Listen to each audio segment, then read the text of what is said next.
Je me suis épuisé à la tâche pendant 7 ans pour sauver la maison de mon père. Puis il m'a traîné en justice et m'a traité de voleuse. Il n'avait aucune idée de la personne à qui il avait affaire. L'huissier de justice m'a tendu l'enveloppe à 18h47 un mardi soir. J'y étais dans ma cuisine. Des restes de pad thaï, un verre d'eau, le genre de mardi banal qui n'a aucune raison de devenir la pire soirée de votre vie. Il avait l'air mal à l'aise, ce qui, rétrospectivement, a été la chose la plus gentille que elle en ait faite pour moi cette semaine-là. Camille Leroy. J'y ai hoché la tête, ma fourchette encore à la main. Il m'a tendu l'épaisse enveloppe blanche comme si elle risquait de le mordre. Vous êtes assigné à comparaître. Bonne soirée, madame. Je suis resté planté là un long moment après la fermeture de la porte. Puis j'y ai lu elle en tête, et ma fourchette est tombée par terre. Denis Leroy, demandeur C. Camille Leroy, défenderesse. Escroquerie. Abus de faiblesse. Détournement de biens. Complot en vue d'une exploitation financière.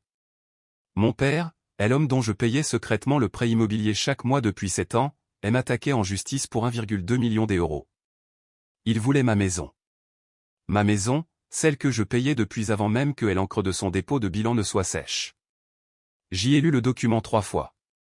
Puis je me suis assise sur le sol de la cuisine, sur le carrelage hors de prix que j'y avais choisi moi-même, dans l'appartement que je m'étais tué à la tâche pour m'offrir, et j'y ai ri jusqu'à ce que ce rire se transforme en toute autre chose. Parce que voici la partie que mon père ignorait, celle qui allait le détruire devant toutes les personnes dont l'opinion comptait à ses yeux.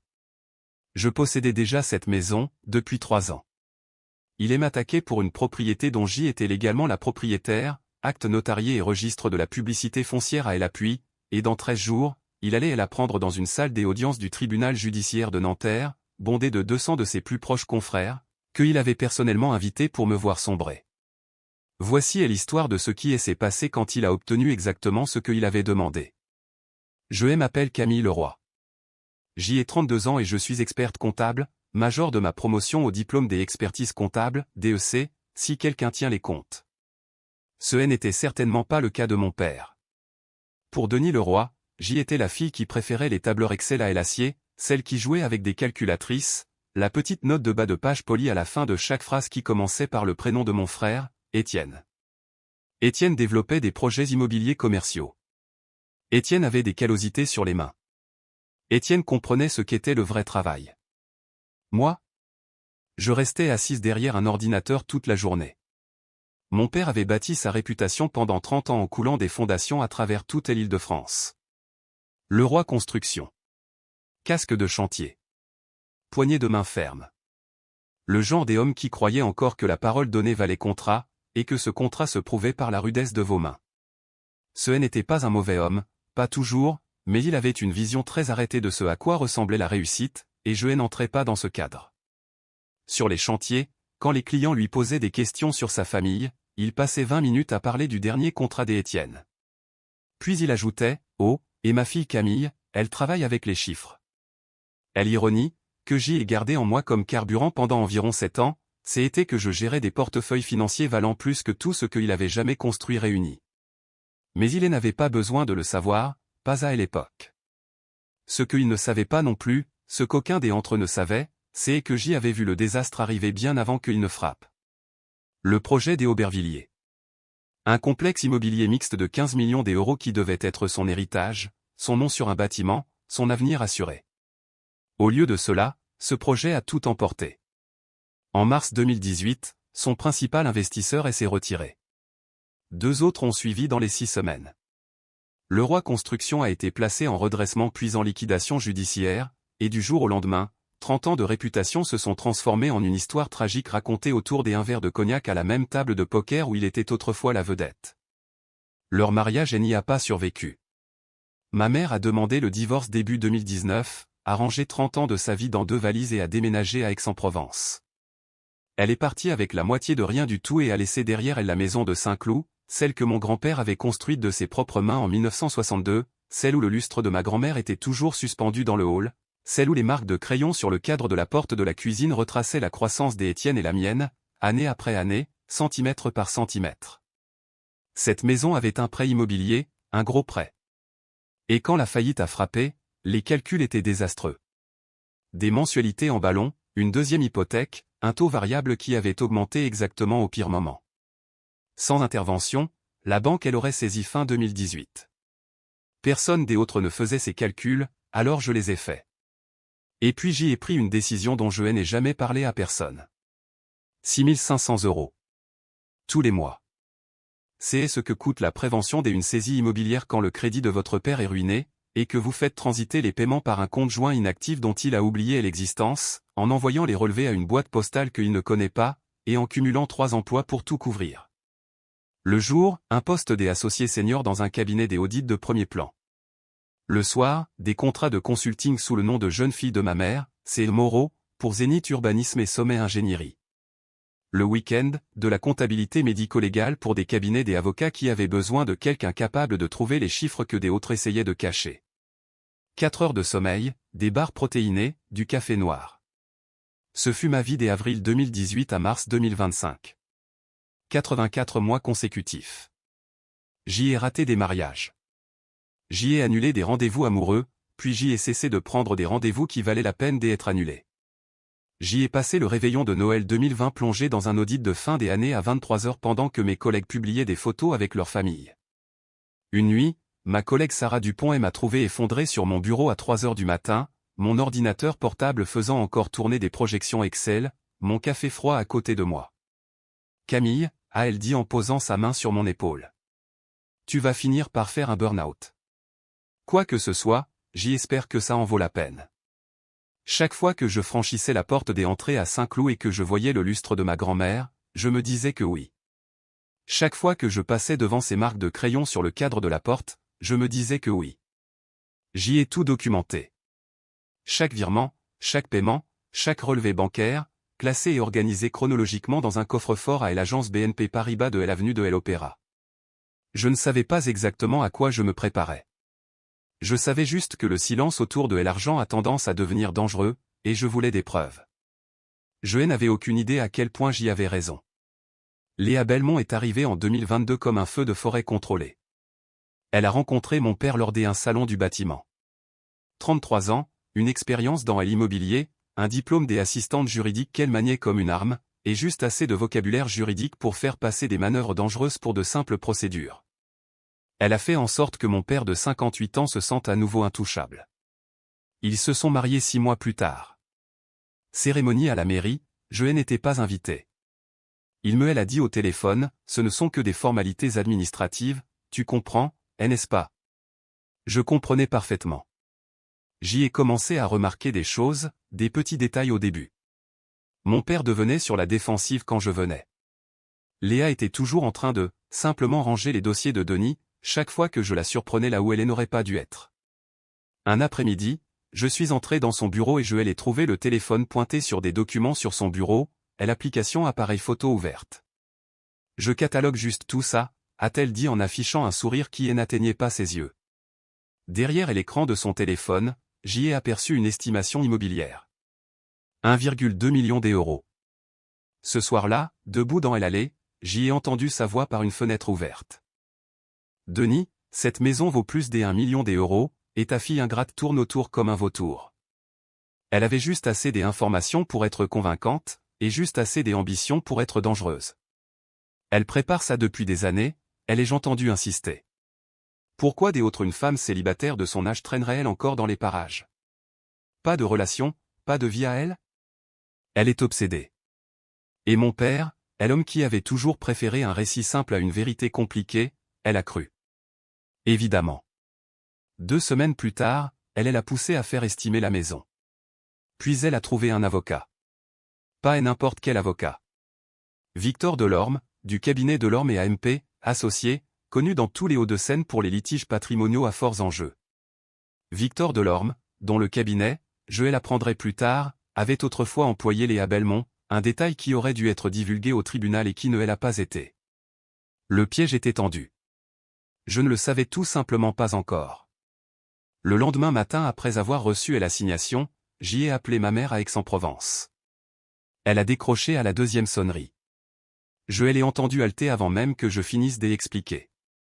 Cet homme, a-t-elle chuchoté, après tout ce que tu as fait pour lui.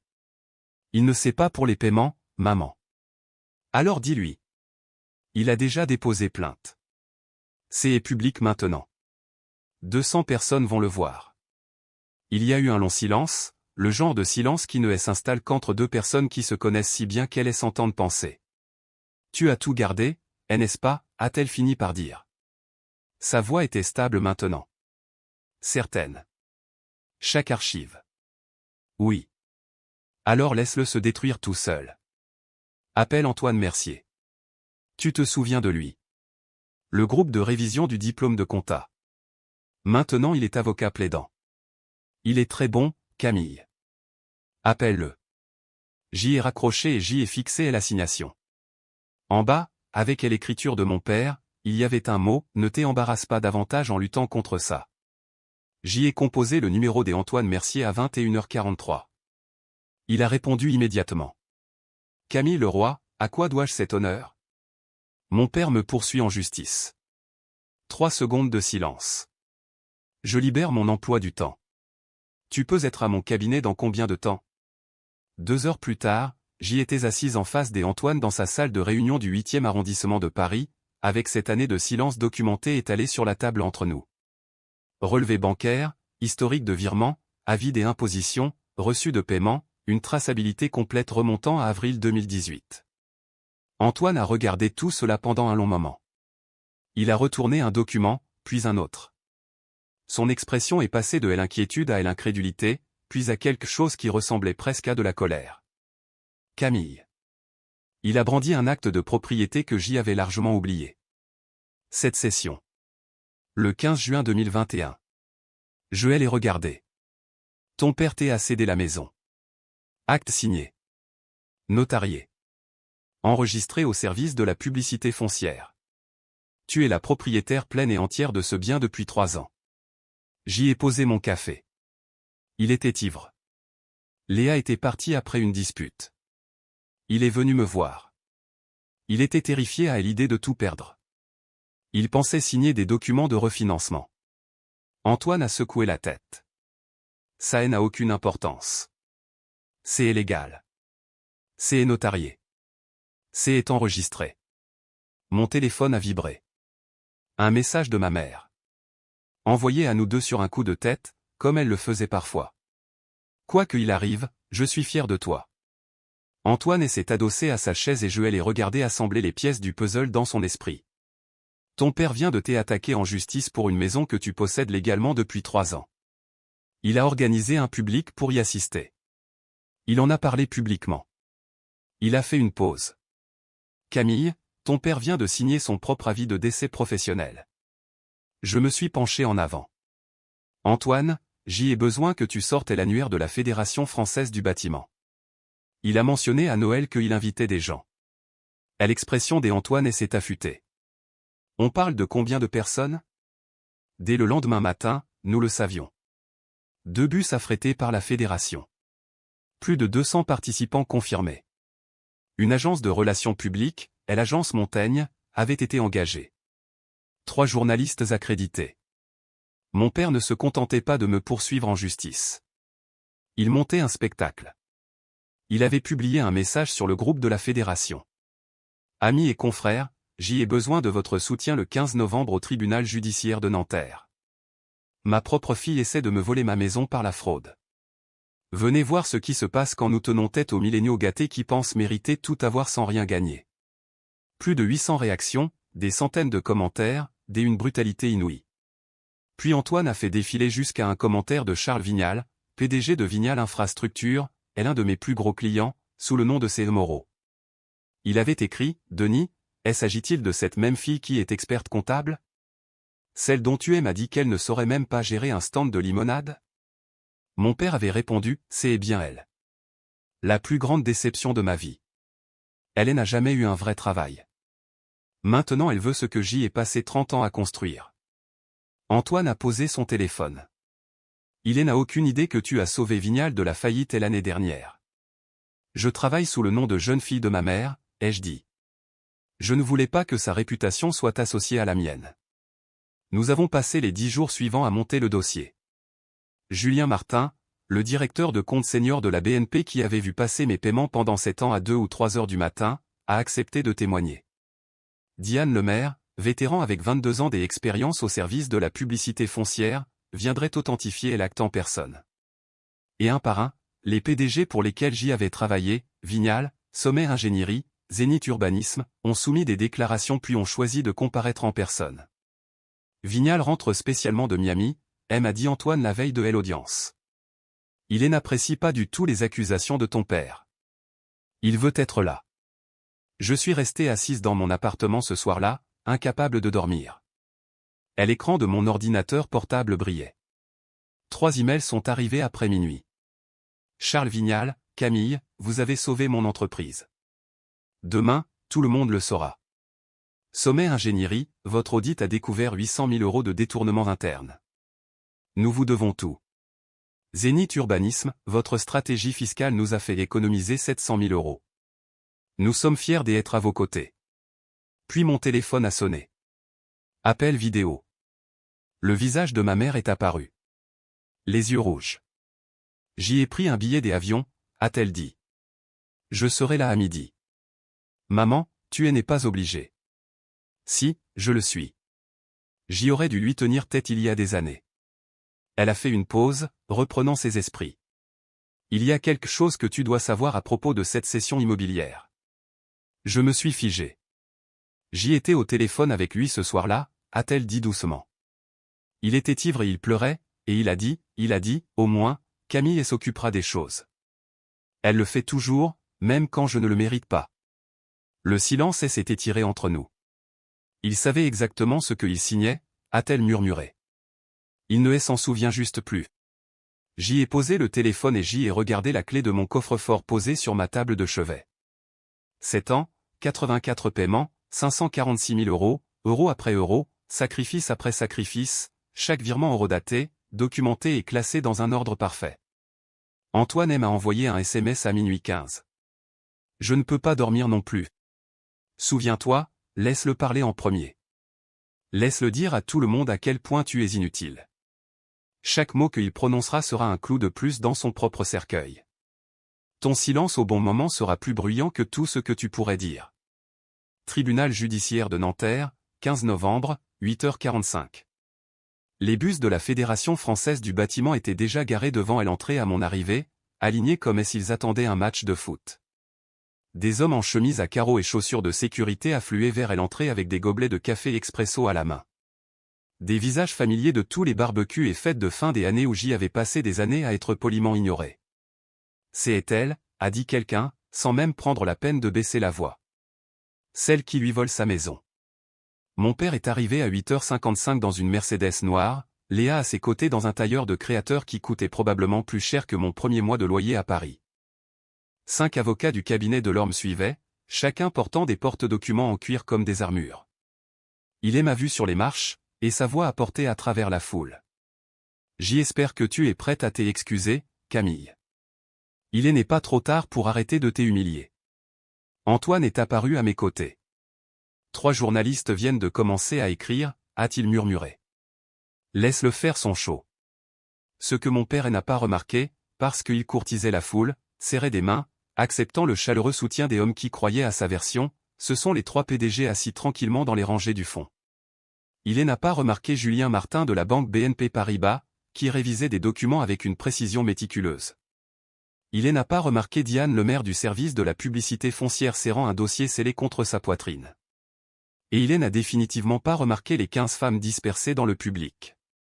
Des entrepreneuses, des ingénieurs, des architectes, des femmes qui avaient construit des choses avec leurs mains et leur esprit. Certaines portaient des casques de chantier, des autres des tenues de travail élégantes. Aucune d'entre elles n'était là pour lui. Une d'elles a croisé mon regard et a fait un léger signe de tête. Elles avaient entendu une version différente de l'histoire, une version qui avait circulé plus vite qu'ils ne le pensaient. La juge Éléonore Vasseur a fait son entrée à 9h précises. Cheveux argentés, robe noire, le genre de prestance judiciaire qui vient de 3 décennies passées à voir des gens mentir sous serment. Elle a balayé du regard la salle bondée et a levé un sourcil. Maître Delorme, a-t-elle dit, y a-t-il une raison pour laquelle cette salle est pleine à craquer pour ce qui devrait être un litige immobilier de routine? Victor Delorme s'est levé avec l'assurance d'un homme qui avait chorégraphié chaque instant.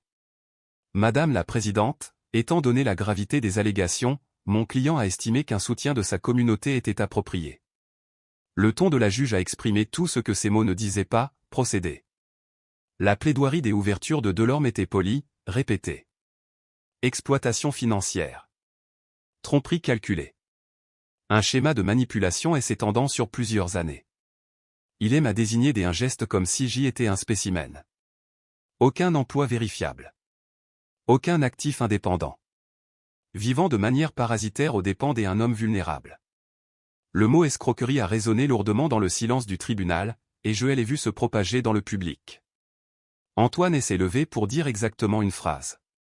La défense démontrera que ces accusations sont non seulement fausses, mais tellement déconnectées de la réalité qu'elles constituent une procédure abusive.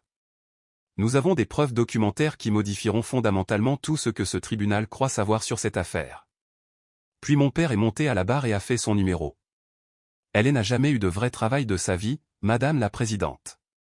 Elle joue avec des tableurs Excel, et elle appelle ça de la comptabilité. Pendant ce temps, de vrais professionnels comme mon fils construisent concrètement des choses. Rire dans la salle. Des rires chaleureux et approbateurs. J'y ai essayé d'être un bon père, je lui ai donné des opportunités, mais elle en a toujours voulu à mon argent. Plus de hochements de tête, plus de murmures des accords.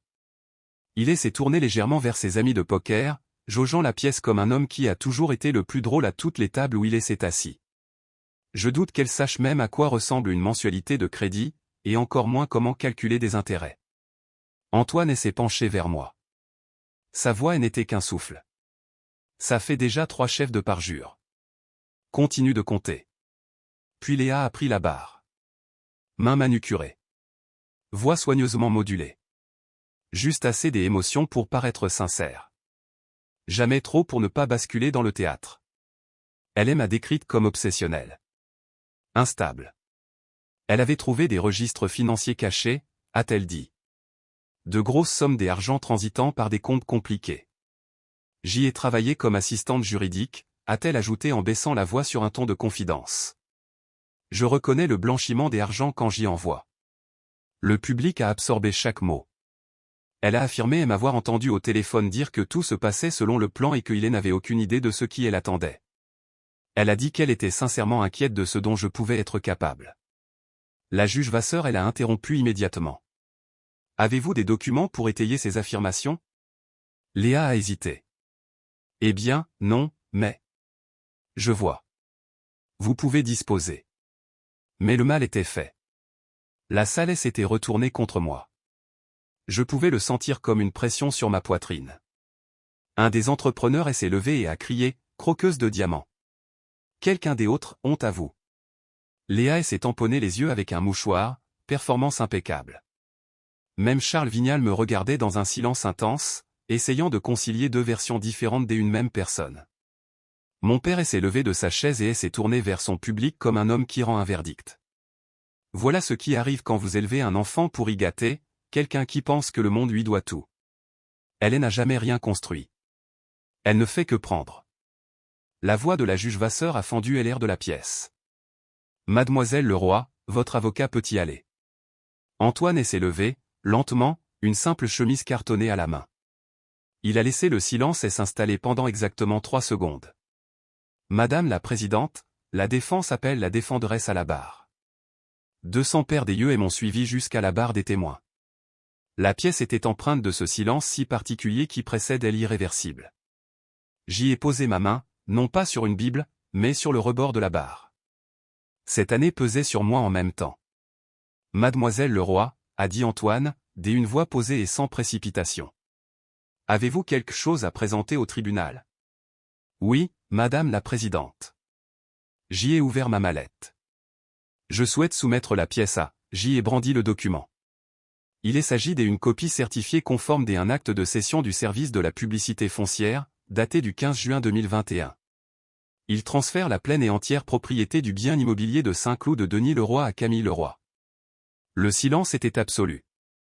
La bouche de mon père s'est ouverte. Rien n'en est sorti. C'est impossible, a-t-il fini par dire. Je n'ai jamais signé. La maison pour laquelle mon père me poursuit, ai-je dit, d'une voix claire et régulière, m'appartient déjà. J'y en suis propriétaire depuis 2021. Victor Delorme s'est levé des un bon. Objection. Ce document n'a pas été présenté lors de la phase de communication des pièces. C'est un document public, Madame la Présidente, a dit Antoine Sancillet. Cependant, en raison de la façon dont la plainte de la partie adverse a été formulée, il a été indexé dans une catégorie qui n'a pas été signalée lors des recherches cadastrales standards. Cette négligence incombe à l'avocat du plaignant. La juge Vasseur a regardé le document, puis Delorme. Je l'autorise. Léa s'est levée. Elle l'a falsifié. Ça doit être un faux. Le marteau a frappé fort. Silence. Madame la Présidente, ai-je continué. Diane Lemaire, du service de la publicité foncière, est présente et peut vérifier l'authenticité de l'acte. La foule s'est écartée alors que Diane Lemaire s'avançait. 22 ans aux hypothèques. Le genre de personne qui a été témoin de 10 000 signatures et qui se souvient de celle qui compte. Elle a prêté serment, a ouvert son dossier et a brandi l'acte original, le sceau en relief visible à 3 rangées de distance. Ceci est l'acte de cession original, enregistré le 15 juin 2021, à 15h47. Je l'ai traité personnellement.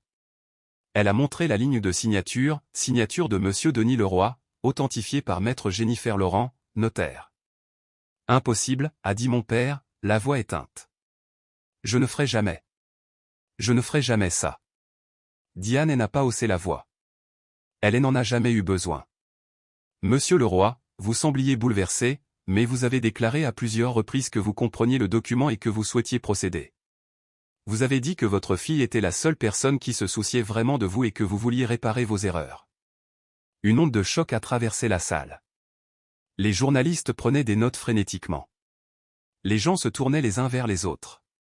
La notaire a hésité, et Diane a ajouté, vous avez insisté sur le fait que vous étiez sain d'esprit. Elle a consulté ses notes. Vous êtes revenu la semaine suivante pour confirmer que le transfert était bien terminé. Vous avez dit, a-t-elle lu attentivement, je veux m'assurer que Camille obtienne ce qu'elle mérite pour tout ce qu'elle a fait. Le visage de Léa est devenu livide. Denis, sa voix a traversé la pièce. Tu m'avais dit que la maison était à toi. La juge Vasseur a fixé son regard sur Delorme avec la patience de quelqu'un qui a déjà vu cela et qui n'en est plus surpris. Maître Delorme, votre client attaque Mademoiselle Leroy pour une propriété qu'elle possède légalement depuis 3 ans. Comment expliquez-vous cela? Delorme a feuilleté ses papiers, cherchant, ne trouvant rien. Je suis resté debout. Ce n'est pas tout, Madame la Présidente. J'y aimerais soumettre la pièce B, Antoine a remis le deuxième dossier.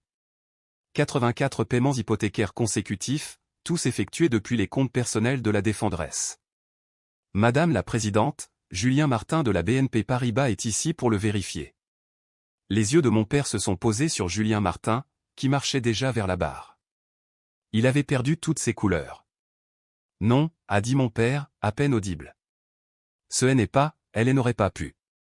Oh que si je l'ai fait, papa, ai-je dit doucement. Chaque mois pendant 7 ans. Pendant que tu me traitais de bonne à rien, je protégeais tout ce qu'il te restait.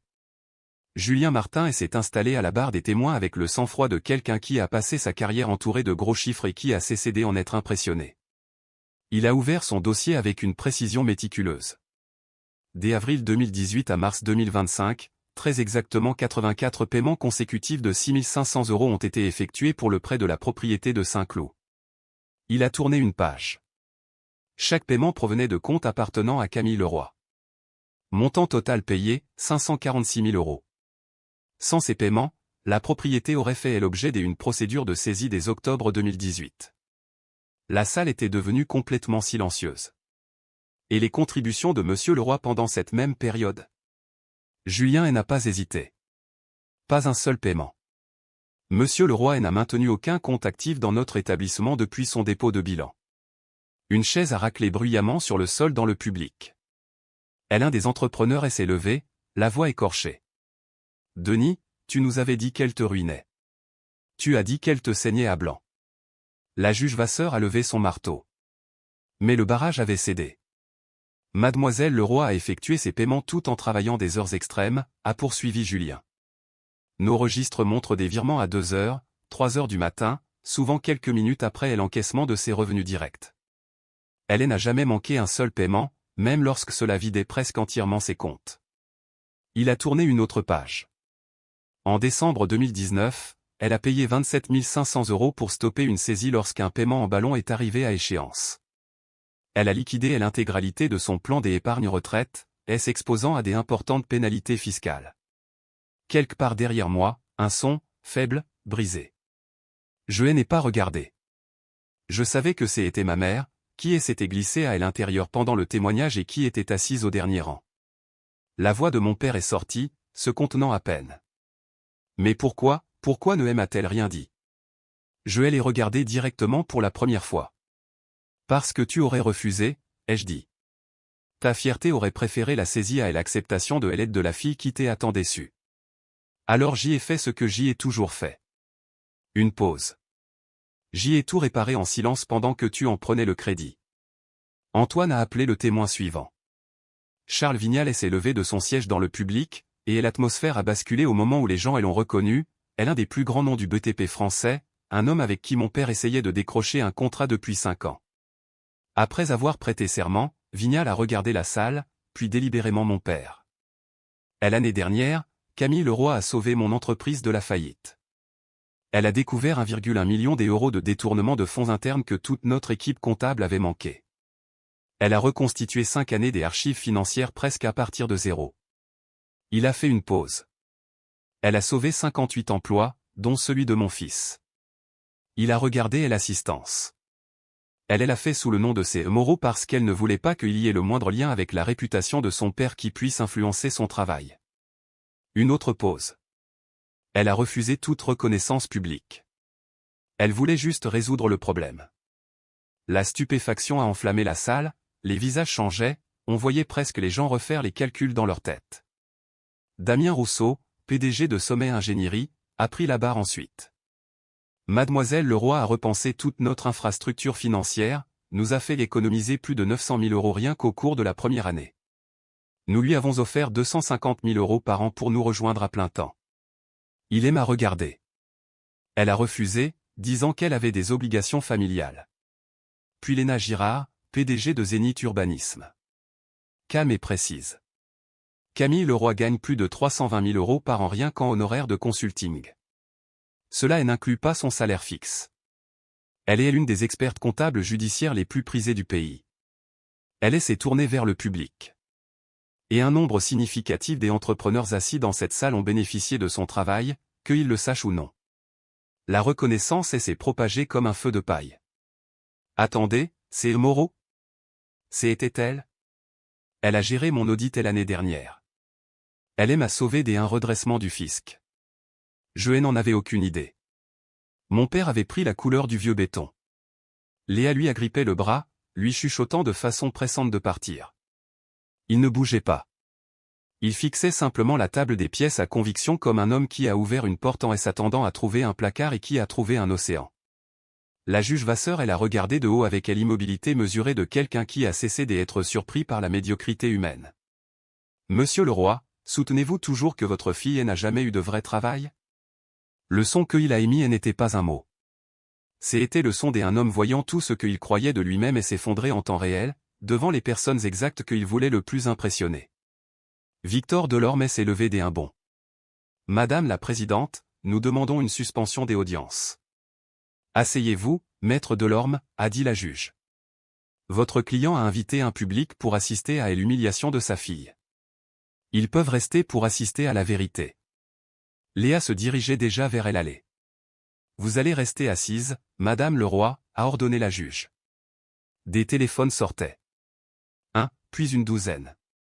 Charles Vignal s'est levé à nouveau. Denis, je mets fin à toutes les négociations avec Leroy Construction. Avec effet immédiat. Je ne fais pas des affaires avec des hommes qui poursuivent leurs propres enfants pour des maisons que ces enfants ont payées. Une voix a suivi, puis une autre, puis 3 autres. Son réseau professionnel se dissolvait en temps réel, publiquement, de façon irréversible. Mon père a dit, s'il vous plaît, et on ne savait pas très bien à qui il le disait. La juge Vasseur m'a regardé. Mademoiselle Leroy, souhaitez-vous vous adresser à la cour? Je me suis levé. Pour la première fois de ma vie, je n'étais pas la déception de la pièce. Madame la présidente. J'y ai gardé ma voix calme, contrôlée. Malgré tout ce que vous avez entendu aujourd'hui, il reste mon père. La tête de mon père s'est relevée, des larmes coulant sur son visage, ouvertement maintenant, il n'était plus le showman sûr de lui arriver 2 heures plus tôt. Quand ton entreprise a fait faillite, quand maman est partie, quand la banque a commencé à appeler. J'y ai laissé chaque phrase atterrir séparément. Tu étais toujours mon père. C'est pour ça que je l'ai fait. Pas pour la gloire, pas pour la gratitude, parce que c'est ce que fait la famille. Nous sommes présents, même quand c'est difficile, même quand nous sommes invisibles. J'y ai cherché dans mon sac. Mais il arrive un moment où l'amour devient complice, où le sacrifice devient une autodestruction. J'y ai déverrouillé mon téléphone et j'y ai lu le message que ma mère m'avait envoyé la veille. Ces mots sur le fait de ne pas être un compte en banque, de ne pas être un punching ball émotionnel, d'être sa fille brillante qui méritait le respect. Plusieurs femmes dans le public hochaient la tête. Quelques-unes pleuraient. Madame la présidente, je ne peux pas continuer à vivre en étant à la fois son filet de sécurité financier et sa honte publique. Je vais les regarder pour la dernière fois ce jour-là. Papa, je t'ai aimé assez pour sacrifier ma vingtaine, mes relations, ma santé. Il n'y avait plus de tremblement dans ma voix. Aussi stable qu'une colonne de chiffres. Mais l'amour ne signifie pas accepter le manque de respect. Ça ne signifie pas être reconnaissante pour des miettes d'attention. Et ça ne signifie pas te laisser me traîner au tribunal pour essayer de me prendre quelque chose que je possède déjà. Antoine m'a tendu le dernier document. Madame la présidente, ceci est une demande des ordonnances d'éloignement. Pas parce que j'y ai peur de lui physiquement, mais parce que j'y ai besoin de limites légales. De vraies limites. Le genre que nous aurions dû avoir il y a des années. Je vais les poser sur la table. Tu m'as donné la vie, papa. Une pause qui renfermait cette année en elle. Je t'ai donné 7 ans. Je t'ai regardé une dernière fois. Nous sommes quittes. La juge Éléonore Vasseur a retiré ses lunettes et les a nettoyées avec une précision sans hâte, pendant que 200 personnes retenaient leur souffle. En plus de 30 ans sur ce siège, a-t-elle dit, j'y ai rarement vu une affaire qui illustre aussi clairement la différence entre une infraction légale et une faillite morale. Elle l'a regardé sans aucune indulgence. Monsieur le roi, vous n'avez pas simplement intenté un procès abusif. Vous avez orchestré l'humiliation publique de la personne même qui vous a sauvé de la ruine. Vous avez invité des centaines de personnes ici pour regarder votre fille tomber, pour découvrir au final que c'est elle qui vous a soutenu tout ce temps. Ils ne pouvaient pas la regarder. Cette affaire est rejetée au fond. Monsieur le roi, vous êtes condamné à payer tous les frais de justice, les vôtres et ceux de la défenderesse, soit un total de 62 000 €. Vous n'avez aucune réclamation, ni maintenant ni jamais, sur la propriété de Saint-Cloud. Le marteau est tombé. De plus, ce tribunal inscrira un blâme formel dans les archives publiques. Votre comportement était non seulement sans fondement juridique, il était moralement indéfendable. Sa voix s'est durcie. Vous devriez avoir honte. Cette jeune femme a sauvé votre maison, votre dignité, et n'a rien demandé d'autre qu'un respect élémentaire. Au lieu de cela, vous lui avez offert le ridiculé des poursuites judiciaires. Elle l'a regardé une dernière fois. Vous êtes précisément le genre de père contre lequel on met en garde les filles. Le marteau a frappé une dernière fois. L'audience est levée. La salle des audiences a explosé. Les contrats ont été résiliés avant même qu'il n'atteigne les portes. Son réseau professionnel s'est effondré en temps réel, chaque annulation annoncée publiquement, délibérément, devant le même public qu'il avait réuni pour me voir chuter. À la fin de la journée, les appels avaient commencé. À la fin de la semaine, les contrats n'étaient plus là. Quelqu'un avait diffusé l'audience en direct. À minuit, elle comptait 50 000 vues. Au matin, 300 000. Le pire père de France, il poursuit sa fille pour une maison qu'elle a payée. Il s'était détruit tout seul. En direct. L'alliance de Léa a heurté la voiture de mon père dans le parking souterrain avant qu'elle ne monte dans un VTC. Elle est restée exactement aussi longtemps que l'argent. Victor Delorme s'est approché de moi avant de partir. Sa voix était mesurée, mais il y avait quelque chose d'authentique. Mademoiselle le roi, je vous dois des excuses. J'y ai été mal informé. Il a hésité. Léa Belmont travaillait pour notre cabinet. Cette relation n'a jamais été divulguée à la cour. Elle a été renvoyée pour des manquements à l'éthique. Ça aurait dû tout me dire. Mon père est sorti seul. Pas des entourages, pas de confiance en lui. Juste une facture des avocats et une réputation en cendres. Les mensualités de la Mercedes qu'il allait devoir assumer. Le bateau qu'il avait appelé « Self-Made » se dirigeait déjà vers les petites annonces. Je l'ai trouvé sur le parking, assis sur le capot de sa voiture dans l'air froid de novembre. Camille, ne. J'y ai gardé mes distances. Plusieurs mètres de bitume froid entre la personne que j'y avais été et celle que je choisissais de devenir. Tu n'as pas le droit de jouer la victime maintenant. Tu aimes m'arruiner, a-t-il dit faiblement. J'y ai secoué la tête. Non, papa, tu t'es ruiné tout seul. J'y ai juste arrêté de cacher la vérité. Il a levé les yeux, gonflés, dépouillé de tout. La bravade, la mise en scène, la fiction soigneusement entretenue d'un homme qui s'est fait tout seul. Pourquoi tu ne me l'as pas dit? Sa voix s'est brisée sur le dernier mot. Aimerais-tu laisser faire? J'y ai soutenu son regard. Ou est-ce que ta fierté aurait préféré perdre la maison plutôt que d'accepter l'aide de la fille que tu traitais de ratée? Un silence. Lourd. Glacial. Que est-ce qui se passe maintenant, a-t-il fini par demander. Maintenant, ai-je dit. Tu assumes les conséquences. Ton entreprise survit ou ne survit pas. Ta réputation s'en remet ou ne s'en remet pas. Mais ce n'est plus ma responsabilité. J'y ai plongé la main dans mon sac et j'y ai sorti une carte de visite. Docteur.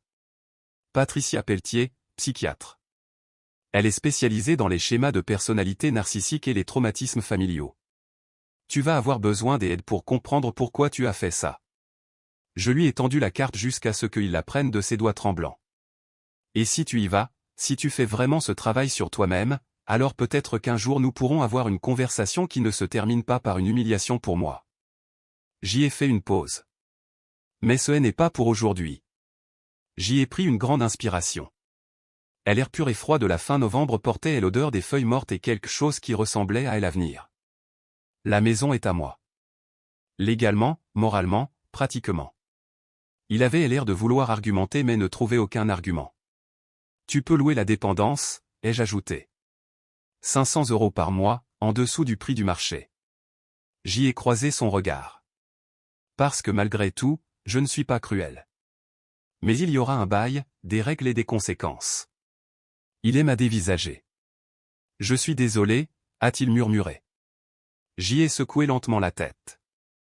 Non, tu es désolé de t'être fait prendre. Ce n'est pas la même chose. Je me suis tourné pour partir, puis je me suis arrêté. Papa, j'y ai fini d'être ton filet de sécurité émotionnel et financier. Je l'ai dit sans colère, sans triomphe, juste comme un fait établi. Déclaré clairement dans l'air de novembre. Il est temps que tu apprennes à te tenir debout tout seul. Et puis je me suis éloigné, le laissant seul sur le parking avec rien d'autre que la vérité et une carte de visite. Dès le lundi, ma boîte mail contenait 15 demandes de nouveaux clients, des personnes qui étaient dans cette salle des audiences ou qui avaient vu l'enregistrement. La section locale du journal Le Parisien a publié l'histoire. Le Conseil des femmes dirigeantes m'a appelé. 3 cabinets de recrutement de cadres m'ont écrit sur LinkedIn. Charles Vignal m'a offert le poste de directrice financière avec un salaire fixe de 400 000 €, plus des parts dans l'entreprise. Ma mère a emménagé dans l'appartement principal. Elle l'a rempli de plantes, de peintures et de lumière. La dépendance est devenue celle de mon père, avec un bail plus détaillé que la plupart des contrats des entreprises. Thérapie documentée toutes les semaines, réunion des alcooliques anonymes vérifiés, pas des alcools sur la propriété, horaire de silence respecté, aucune déclaration négative à mon sujet envers quiconque. Il a signé chaque page sans discuter. L'homme qui contrôlait autrefois chaque pièce s'est assis tranquillement et a accepté les conditions de la fille qu'il avait essayé de détruire. 3 mois plus tard, le docteur Pelletier a appelé, avec son autorisation. Il est sobre depuis 90 jours, a-t-elle dit, et il commence à comprendre les schémas. Son père lui parlait de la même manière qu'il vous parlait. La différence, c'est que vous avez brisé le cycle. En février, un email est arrivé de la dépendance. Il l'a signé, ton locataire, Denis, pas ton père. Il savait que la distinction était importante. Pendant des travaux de rénovation, l'équipe de Sarah Dupont a trouvé quelque chose caché dans un mur, une petite boîte en métal, une capsule temporelle de 1962, l'année où mon grand-père avait construit la maison. À l'intérieur, une photographie de la famille le jour de la pendaison de crémaillère et un mot manuscrit, puisse ce foyer toujours abriter ceux qui en ont le plus besoin, et puisse-t-il ne jamais devenir une source de conflits familiaux. Je l'ai encadré et je l'ai accroché exactement à l'endroit où se trouvait autrefois le portrait des entreprises de mon père. Pour la première fois, la maison ressemblait à ce qu'elle aurait toujours dû être. Pas un monument, pas un champ de bataille. Un sanctuaire.